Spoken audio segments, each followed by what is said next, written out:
मांसाहार टाळल्याने कुठले फायदे होतील आणि या दिवसामध्ये ते का टाळायचे? तर चातुर्मासामध्ये पावसाचं प्रमाण अधिक असल्यामुळे आणि फिजिकल ऍक्टिव्हिटीची पॉसिबिलिटी कमी असल्यामुळे आपला व्यायाम नेहमीसारखा होत नाही.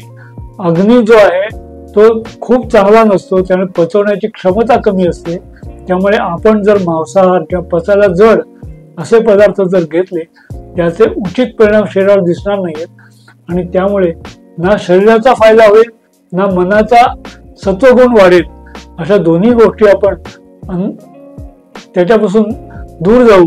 आणि म्हणून जे पचायला जड पदार्थ आहेत असे मांसाहार किंवा कांदा लसूण किंवा उडदाचे पदार्थ हे या दिवसामध्ये जेवढे तुम्ही कमी खाल तेवढे तुमचा अग्नी चांगला राहील, तुमची पचन व्यवस्था चांगली राहील आणि त्याच्यातून तुमचा सत्वगुणाचा परिपोष होईल आणि व्रतचरण केल्याचा लाभ होईल आणि मन शांत होईल.